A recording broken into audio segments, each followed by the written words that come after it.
हवाओं में कड़ाके की ठंड थी।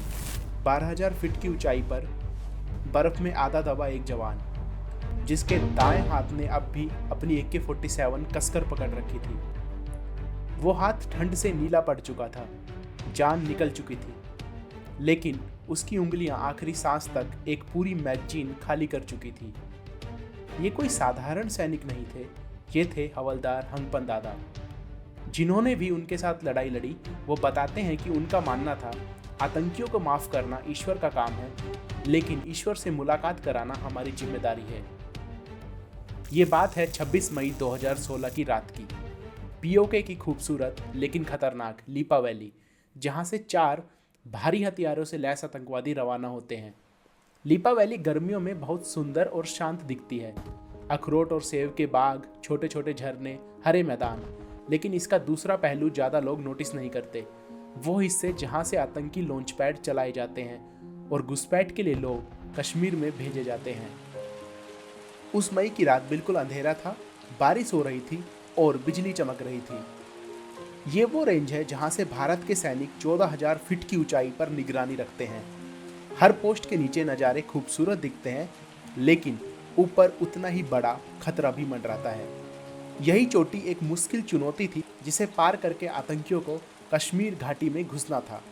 2015 की सर्दियों में ये पोस्ट कुछ समय के लिए खाली कर दी गई थी और बस एक हफ्ता पहले ही फिर से सैनिकों ने इसे संभाला था, ताकि गर्मियों में होने वाली घुसपैठ को रोका जा सके।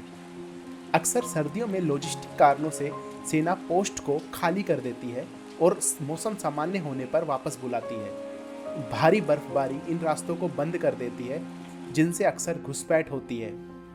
आतंकवादी अच्छी तरह ट्रेंड थे, किस रास्ते से जाना है और क्या मकसद है, सब तय था।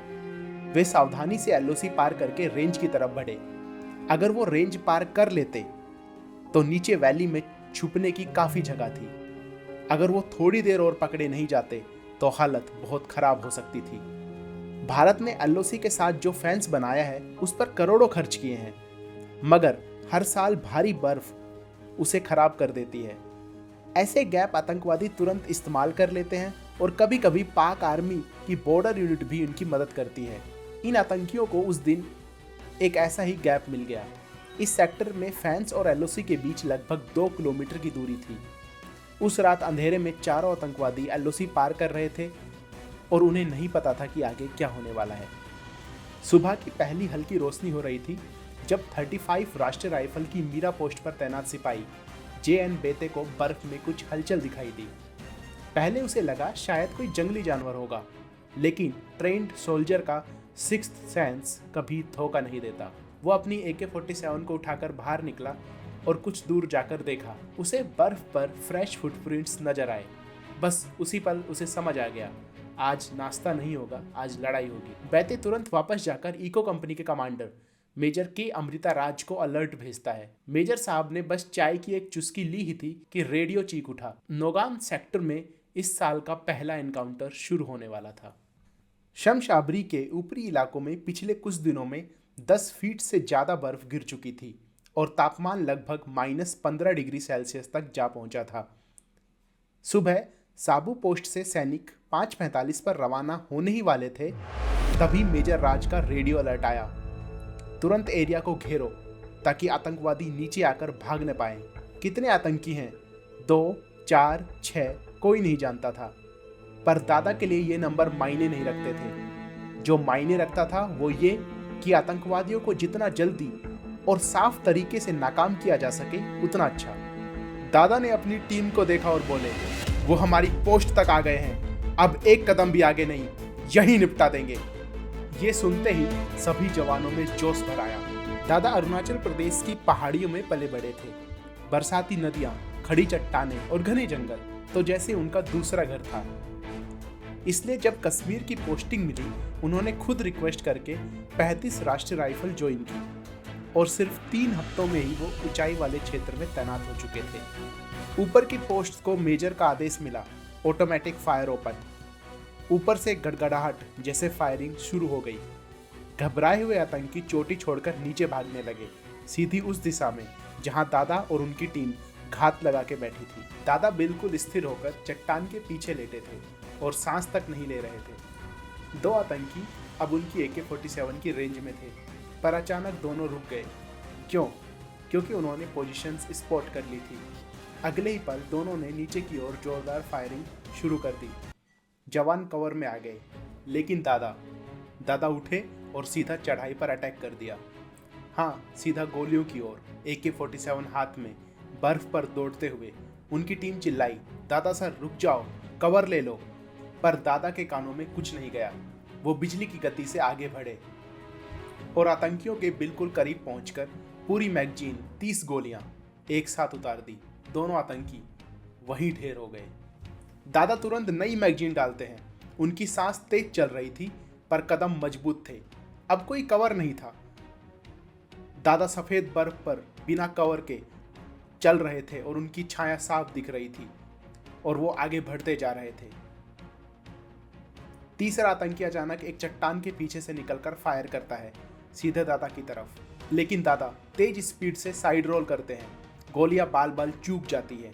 दादा धीरे धीरे पीछे से घूमकर चट्टान के उस कॉर्नर तक पहुंचते हैं जहां से आतंकी फायरिंग कर रहा था, और फिर राइफल बट सीधे उसके चेहरे पर 1, 2, 3 लगातार वार। आतंकी गिर पड़ा। तभी दादा ने उसका गला मरोड़कर उसे मौत के घाट उतार दिया। इस तरह तीसरा आतंकवादी भी मारा गया। दादा चौथे आतंकी का पीछा करने लगे, AK-47 रेडी और आंखें टारगेट पर। लेकिन जैसे ही वो थोड़े खुले इलाके में आए, ऊपर एक चट्टान के पीछे से 7.62 mm की गोली निकली और सीधा दादा की गर्दन में लगी। दादा गिर पड़े। उनके खून से बर्फ लाल होने लगी, लेकिन इस गंभीर हालत में भी उन्होंने AK-47 की एक पूरी मैगजीन खाली कर दी। उन्हें पता नहीं था, पर उनकी इन्हीं आखिरी गोलियों ने चौथे आतंकी को घायल कर दिया था। मेजर राज की टीम पहुंच चुकी थी, पर अभी दादा को उठाना मुमकिन नहीं था। चौथा आतंकी अभी जिंदा था और ऊपर से पूरे इलाकों को देख पा रहा था। दिल टूट चुका था, पर ऑपरेशन रुक नहीं सकता था। मेजर ने योजना बनाई, ऊपर से घेर कर एलिमिनेट करेंगे। 7 घंटे की मेहनत के बाद शाम 4:45 पर मेजर राज ने आखिरी आतंकी को मार गिराया। जब जवान दादा तक पहुंचे, उनका हाथ अब भी AK-47 को कसके पकड़े हुए था। मैगजीन खाली थी, मतलब वो लास्ट राउंड तक लड़े थे। उस दिन जो दृश्य बना, वह सैनिकों से जिंदगी भर भुलाया नहीं गया। कर्नल मनीष अग्रवाल ने कहा, मैंने बहुत बहादुर सैनिक देखे हैं, पर जब गोलियां सिर के ऊपर से जा रही हों, तब सबसे ताकतवर भी कवर ले लेते हैं। दादा कुछ अलग थे। इको कंपनी के सैनिकों ने उस रात कुछ भी खाना नहीं खाया, और सोना तो बहुत दूर था। जीत का स्वाद उन लोगों के लिए कड़वा था। 3 दिनों तक कंपनी में उस ऑपरेशन पर किसी ने बात नहीं की। सैनिकों की आंखों में आंसू थे, क्योंकि उन्होंने सिर्फ एक सोल्जर नहीं खोया था, उन्होंने एक लेजेंड खोया था। 25 मई की रात दादा ने अपनी पत्नी चेसन से आखिरी बार बातचीत की।